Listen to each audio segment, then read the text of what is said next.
ជំរាបសួរលោកគ្រូហើយក៏សួស្តីទៅដល់និស្សិតរួមចំនួនទាំងអស់គ្នាថ្ងៃនេះក្រុមនាងខ្ញុំនឹងមកបង្ហាញបកស្រាយ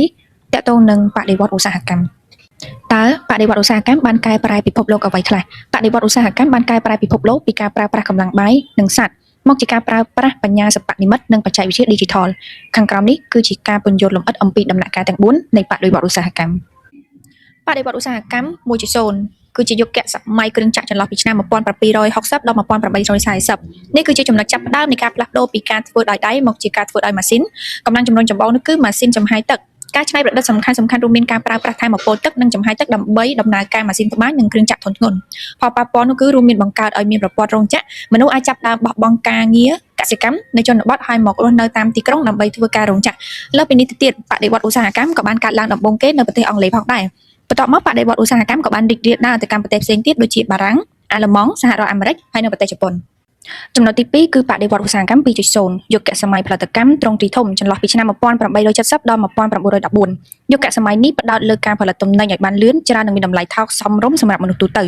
កម្លាំងជំរុញចម្បងនោះគឺអគ្គិសនីនិងម៉ាស៊ីនចំហាយក្នុងការច្នៃប្រឌិតសំខាន់ៗរួមមានខ្សែចង្វាក់ផលិតកម្មដែលដាក់ឲ្យប្រើប្រាស់ដោយលោក Henry Ford ផលប៉ះពាល់កើតមានវប្បធម៌ប្រើប្រាស់របស់របរដូចជារថយន្តទូរស័ព្ទនិងអំពូលភ្លើងចាប់ផ្ដើមមានតម្លៃសមរម្យដែលវណ្ណៈកណ្ដាលអាចទិញប្រើប្រាស់បានចំណុចទី3បន្ទាប់នោះគឺបដិវត្តឧស្សាហកម្ម 3.0 បដិវត្ត Digital ចន្លោះឆ្នាំ1960ដល់ឆ្នាំ2010យុគសម័យនេះគឺជាការផ្លាស់ប្ដូរពីបច្ចេកវិទ្យាមេកានិកមកជាបច្ចេកវិទ្យាអេឡិចត្រូនិកនិង Digital កម្លាំងជំរុញចម្បងនោះគឺពាក់កណ្ដាលចម្លងកុំព្យូទ័រនិងអ៊ីនធឺណិតការច្នៃប្រឌិតសំខាន់រួមមានប្រព័ន្ធស្វ័យប្រវត្តិកម្មម៉ាស៊ីនអាចត្រូវបានបញ្ជាឲ្យធ្វើការតាមរយៈកម្មវិធីកុំព្យូទ័រដោយមិនបាច់ប្រើកម្លាំងមនុស្សផ្ទាល់ផលប៉ះពាល់រួមមានការរីករាលដាលនៃវិស័យព័ត៌មានវិទ្យានិងការធ្វើឲ្យពិភពលោកកាន់តែខិតជិតគ្នាតាមរយៈការប្រមូលទិន្នន័យចំណុចទី4នោះគឺបដិវត្តឧស្សាហកម្ម 4.0 យុគសម័យបញ្ញាសិប្បនិម្មិតឆ្នាំ2011រហូតមកដល់បច្ចុប្បន្ននេះមិនមែនគ្រាន់តែជាការប្រើប្រាស់កុំព្យូទ័រប៉ុណ្ណោះទេប៉ុន្តែគឺជាការធ្វើឲ្យកុំព្យូទ័រចេះគិតនិងនិយាយគ្នា